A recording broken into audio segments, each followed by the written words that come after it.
Her name is Geraldine Fraser-Moleketi. She is Special Gender Envoy for the African Development Bank.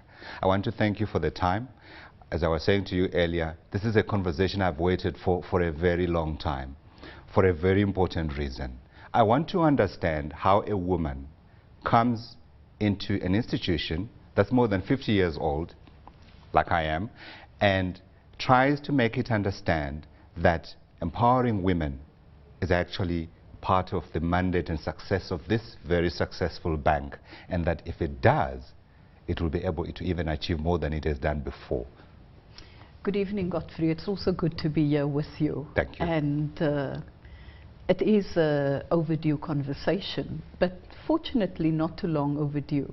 Sure. I'll only be in the 1 year in the bank Yes. on the 1st of September, so you haven't gone by This the is our sell-by date. 1 year anniversary, so let's mark yes, you yeah. over the past year you've been Actually, inside. it is 1 year now that we speak talk about it, yes, yes. And as you correctly point out, the African Development Bank is turning 50 years old in November of this year. So it's also quite time years as we prepare for the 50th anniversary. So what is going to make a difference? Yeah. I think firstly we've got to take into account that there is the 10-year strategy of the bank. Yes. That has been adopted, and I think with the adoption of the 10-year strategy there was a very clear understanding that if we're talking about transformation of the African economy, Yeah. if you want to talk about the tipping point for Africa, Yeah. you've got to take into account, you've got to be inclusive, you've got to take into account women. Absolutely. Before we go there, I want Yes. to find out what you found when you walked in a year ago. What did you find in the AfDB in terms of this institution and the way it looked at women? It's an institution that was open to a recognition that It women recognized its shortcoming. Yes, because I think the appointment of a special envoy Yeah. was also, in the words of Donald Kaberuka, the fact that you can't deal with, with a problem Yeah. as though it's normal Right. when you're in war times. I hear you. And when there's Yeah. a crisis, Yeah. you appoint a special envoy. So this is what they This did. is a crisis. This they is recognize it as there's such. a crisis because Right. they really want to leapfrog. Okay. So it's not as though Okay. nothing has been done. Yeah. So within the bank itself, I mean, it's no secret that it's essentially a male-dominated culture. But within the senior leadership of the bank and Yeah. across different levels, there are champions for this agenda. Right. So you had people there, and it's about moving the culture, Okay. about, a sense of, okay, we can come out now and Yeah. be champions on this area Yeah. because there is a special envoy. Okay. It gives it the impetus required. Okay, so there was a base from which you started that was at the top level, but not infused within the whole organization. I want to move on and talk about what you have been doing in the past year. Yes. I think just before I move off this point, I think we Yes. should also bear in mind that there was a gender division. So it's not as though work wasn't done, but there's been a lot of pushback because this development finance institution, the African Development Bank, which is ours, Yeah. is no different from many of the other multilateral institutions Yes. where they're struggling with the issue. That's true. And I think you look at commercial banks, Yeah, same you thing. tell me how many, if you look at the boardrooms, what does Yeah. it look like? So Maria nothing. Ramos is alone. She's alone, and when I spoke to Maria before I came in here, Maria Yeah. said to me, Geraldine, it's going to be tough. These guys may be a bit sophisticated Yeah. about how they deal with issues, but they may make you feel very uncomfortable. Sure. So what's happened over the past year? We've got the agenda strategy that's on the table. Right. But what's more is we felt that we actually need to walk the talk. So you asked me in the beginning, or I think it's just before we started, Yeah.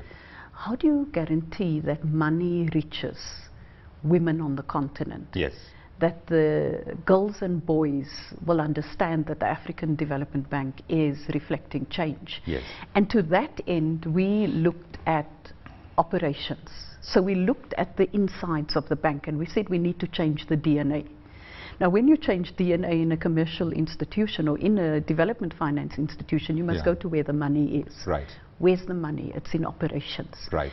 In the bank, the largest resource, or the two largest departments, one of which is infrastructure, private sector and regional integration. That's where the money is. Right. So it was looking at the operations of the bank and saying, how do we ensure that we engender all projects?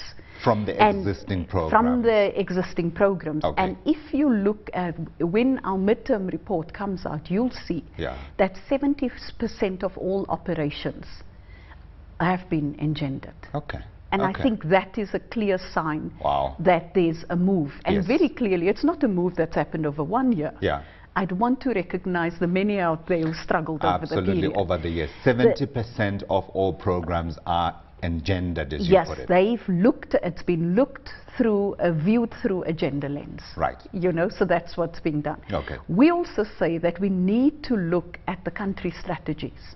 And in the country strategies, ensure that it takes into account the gender analysis. Right. Because you've pointed out, more than 50% of the population are women. True. That's where your goals are. True. We also talk about the fact that there are certain sectors that are what's considered sectors where traditional, non-traditional sectors for women. You talk about oil, you talk about gas, you talk about infrastructure, finance as well, but they are a bit more in finance, but engineering. Yeah. So it means that we also need to look at the education system. Right. And how many girls are in maths and sciences? Yeah. So, you know, let's spend some time on that. Let's spend some time on that, because that's the key, isn't it? It's education. Unless you're able to get these girls to school and ensure that they stay in school and then go on into tertiary education, you're not going to make a difference, are you? Let me tell you a story. Please. I was in Zambia last month, in the Kafue area. And you know, there's a big project called Nega Nega. It's about $100 million plus project, you know. And it's in essence a water project, you know, the green in focus, so the waters run gravitationally and so on from the Kafue River. Yeah. That's right, you know. That community is involved. There's something like, I think, 175 smallholder sugar farmers, so smallholder farmers. Right.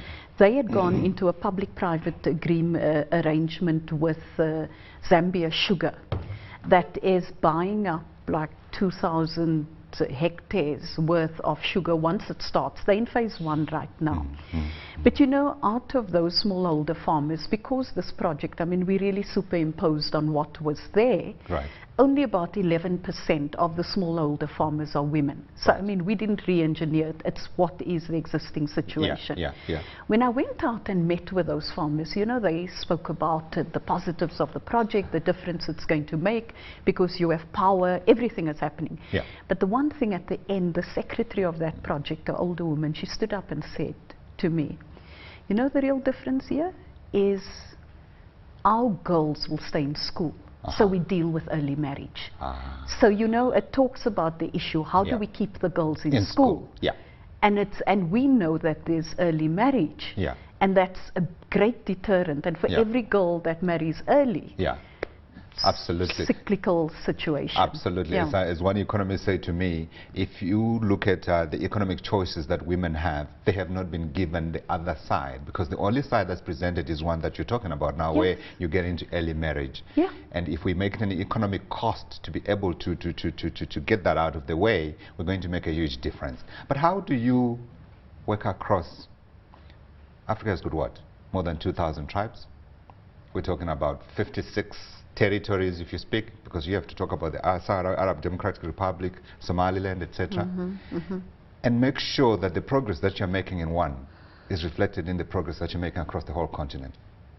You see, this is the big challenge that we're looking at it as looking at as well, because you know there are many pockets of excellence across the continent, and we're saying in 2014 we want to look at impact and scale. What is it that we need to do differently? And to this extent, in sitting with a small group of people, we looked strategically and we said, what do we do? 10% of women on the continent are 50 million women. How do we reach 50 million women? And then you do another cut and you say, okay, 90% of Africa's population, is it between 70 and 90, are in 9 countries. Yeah. So it means we've got to target those countries. I mean, Sure. it's the big ones, Right. you know. Right. You also say there's countries that have made significant progress. Yes. Rwanda, Yeah. you know. Yeah. 64% of women represented, you know, in parliament and so on. So how do we take this forward? Yeah. And maybe some of the areas to look at, amongst others, are agriculture, because you find the Right. majority of women in agriculture. So if we want to make impact, it's around agriculture, but it's Yeah. looking at the agricultural value chain. Right.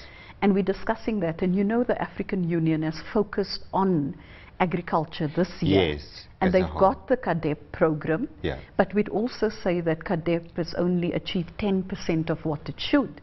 And I know the chair of the commission is quite impatient, and so Yeah. we need to move Yeah. further. Yeah, I can understand and that. faster on Yeah. that. Yeah. So you know, it's So you're taking looking at these specific we're sectors. looking at sectors and saying what is the impact we can make. Ah. We're also looking at financial inclusion. So we're looking Right. at the financial sector, and we're looking at financial inclusion for women Yeah. in Africa. Yeah.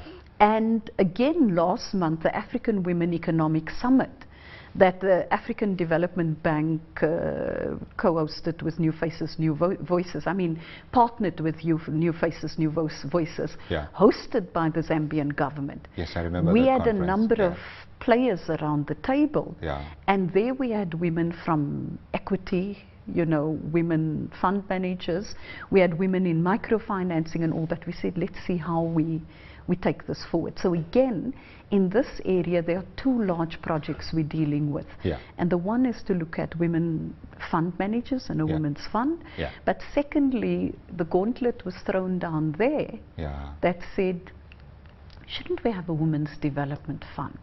Shouldn't we look at something that's along the lines Yeah. of an infrastructure fund, Yeah. but that will target initiatives for women? Because generally, Yeah. when there's investments, people say, okay, what's the collateral? Absolutely. And you spoke about tribes and Yeah. so Different on, and cultures and Yeah. all that. Yeah. And this Yeah. also reflects on land, Yeah. legal and property rights, Yeah. inheritance laws and all. Yeah, And we need to absolutely. deal with these issues. You are dealing with a differently. minefield, aren't you? I'd like to talk to you about that aspect, in particular also just how you go about trying to make sure that you are not stepping on very tightly held cultural norms, traditions, while at the same time trying to make people understand that we have moved on. The world is no longer what it was, and we need to include our women as part of an economic force. In fact, for selfish reasons, we need to get the women working. But that's in the second half. We're talking to Geraldine Fraser-Moleketi. She's the gender envoy of the African Development Bank. Thank you for staying with us here on Beyond Markets. We're speaking to Geraldine Fraser-Moleketi, Special Gender Envoy of the African Development Bank. Geraldine, thanks. And I really like the way you spaced out our discussion in the first half with the real examples of some of the work that you're doing on the ground. But I think what I wanted to do at the start is to get a snapshot of just how far behind women are, because I've just realized you're a mine of stats on where women are and what will be required to ensure that we include them in economic development going forward. So let's just begin with that. Just how dire is the situation across the African continent? Paint a canvas for me if you can.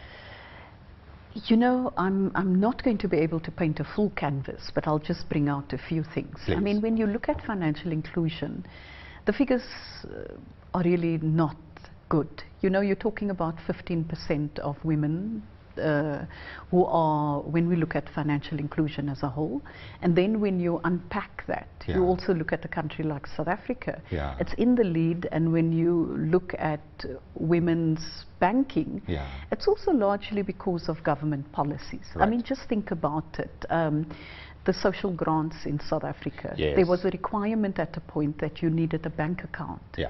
in order to access that grant, Yes. and automatically that pushed up the Included women. numbers, Yeah. you know. Yeah. We've also seen initiatives across the continent that shows women in microfinancing, Yeah. and you've seen this commitment to bring the unbanked into banking. Yeah. You then have a country like Kenya, where you also have the use of mobile banking, and I don't have the figures right now, Yeah. but Kenya, the situation changes quite a bit, and it's a positive picture there. Sure. But then you can go to other other places where women are completely unbanked, Yeah, you know. yeah. And here we Still need not to allowed look to at, have a bank account. and they're not Can't allowed do to anything have a without bank man. account. They've got to have, Yeah. you know, the approval of a husband to Yes. open a bank account. Yeah. But you know what we've also found through the literature, that in certain instances, the legal environment may be in place for a woman to open an account.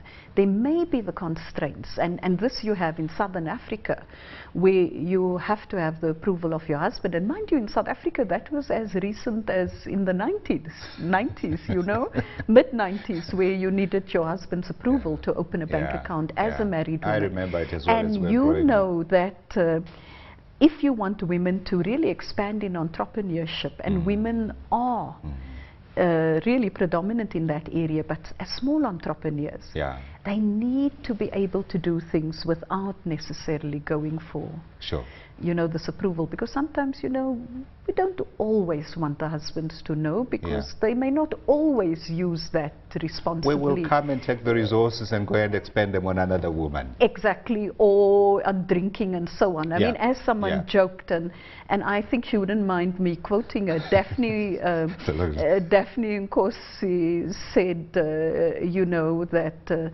when men really hit it big, then they take their mistresses for shopping in London.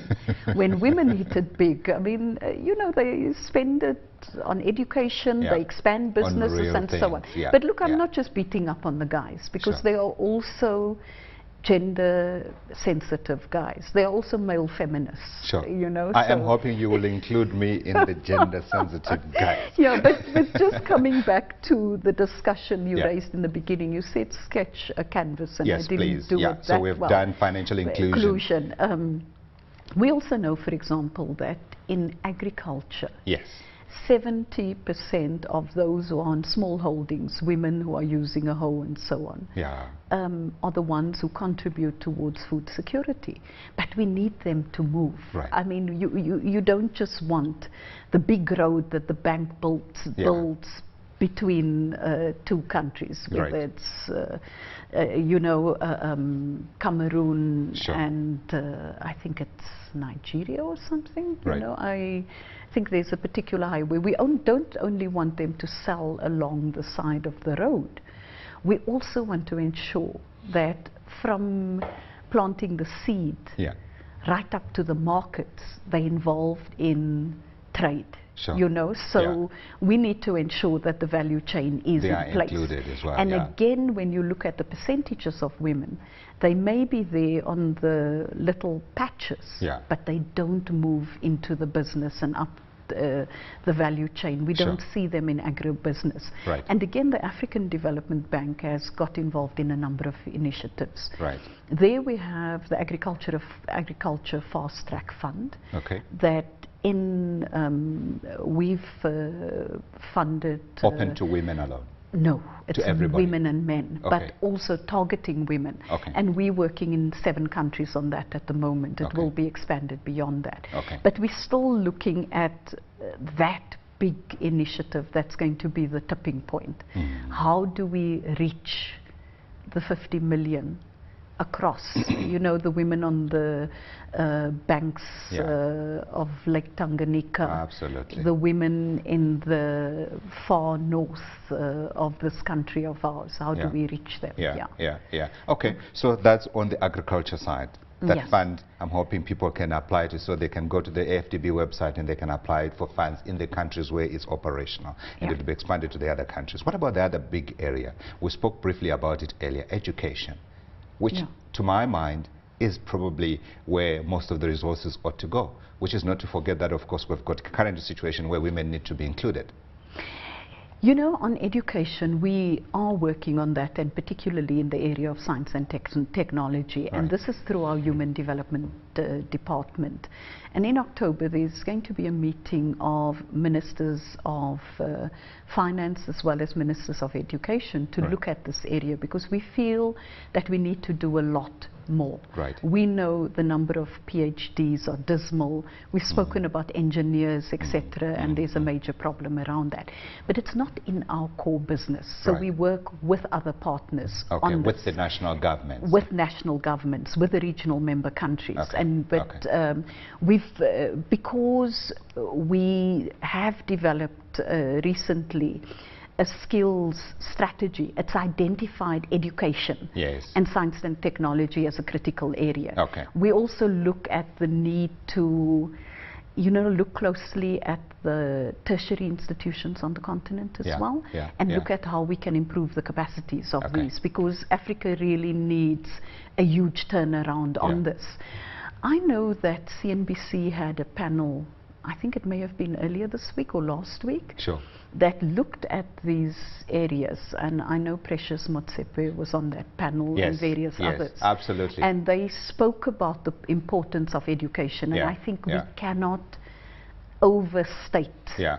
the need to take this forward, because again, you educate a girl, Yeah, you educate a community. for sure. And in many instances people claim, but I was Yeah. challenged by a young man at the annual meeting of the bank in Yeah, Rwanda, yeah. when I said, you educate a man, you educate a man. And this young man stood up and said, I'm Rwandan, look at what we're doing in this country. We're very conscious about the need But to... that's the other challenge, yes. isn't it?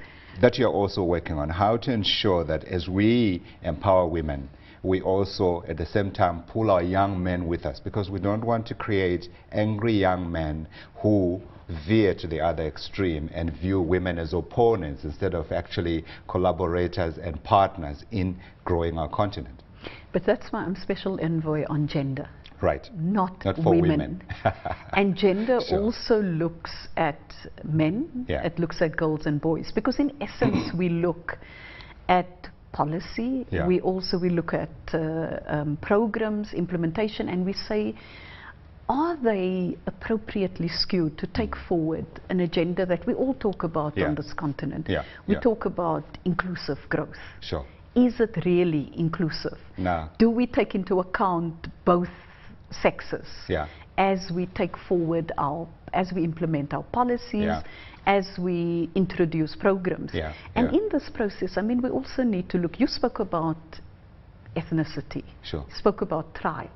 It's about men and women. It's about the Basic reality. bottom When line. you challenged me and you said to me, aren't you treading, you didn't use these terms, but you suggested I may be treading on corns. Absolutely. Because what one is putting on the table, there may be resistance. In the name of modernity, absolutely. Yeah, and but seen it's as not even about interference. modernity. Let's just talk about a few things. Okay.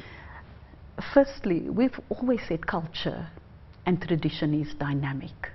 True. You know, it's not static. It's not, It is not. It is not. stuck in a particular time Yeah. frame. Yeah. Besides that, if we just look at the founding fathers of Africa, Yeah. let's go back to the Julius Nyerere and Yes. others. And if you look at the OAU, I mean, it spoke about the equality of peoples. And peoples were surely men and women. You go to the AEU Charter, Yeah.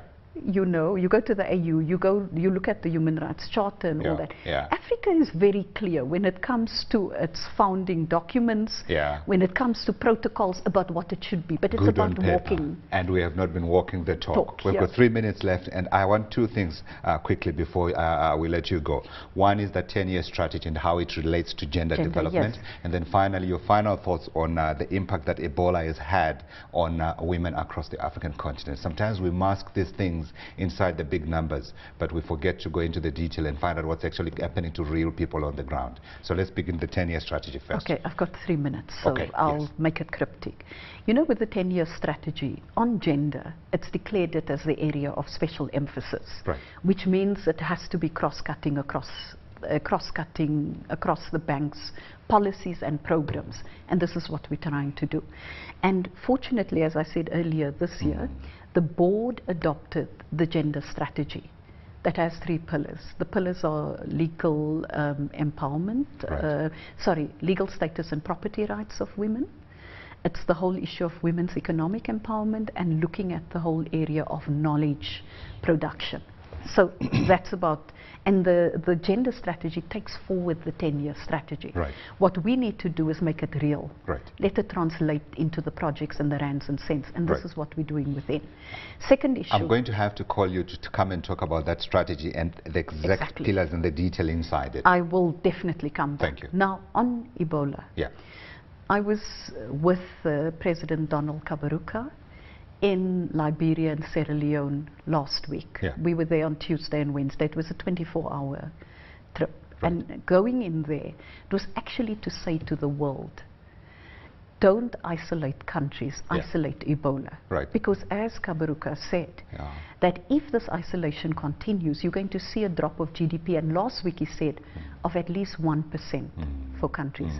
It's looking worse, 3 to 5%, because of the travel restrictions that the World Health Organization does not Yes. call for. But what's even worse So you were is there last week? I was there last week. Okay, so I you was in demonstrate those for us how countries. you go about greeting people before we end the show. Yeah, we'll do that. and just how we should do it. And the Sure. fact that doctors have told us over years, Yeah. use hand sanitizers, Yeah, you avoid yeah. flus going on. Now we Absolutely. need to do that. Sure. But the second issue is the most affected people are health workers and women. And let me again give you numbers. You know, the worst scenarios in Liberia, 70% of people who died are women. Wow. And what we are saying is, how do we stop talking about the statistics Yeah. and seeing this as an issue to discuss and actually do something about it? Right. And for us, as the ADB, we're saying our intervention is going to be supporting women now, Yeah. during this process, and Yeah. post-Ebola, because we need to look at how we assist them with Sure. economic engagement and ensure Yeah. that all won't be lost. We also look at psychosocial support as required. Right. We assist women as well as children Yeah. who have been affected by this. And I can talk a lot more, but I think Absolutely. another We've time. run out of time. But you've actually put funds aside for this. Yes, as the bank has been one of the first respondents, Yeah. and we committed $60 million to this, and the first tranche was paid out yesterday Right. to the World Health Organization, and in the payment of that tranche, that money goes for the remuneration of health workers. Yeah, yeah. It's going to health facilities and infrastructure, Yeah. and to hospital beds. Absolutely. Our time has run out, but I must demonstrate what you showed me when you greet someone who's come from West Africa. No, we without must greet isolating- everyone. Without isolating. The countries. Absolutely. Absolutely. We isolate the disease. Absolutely. We're isolating the disease. Yeah.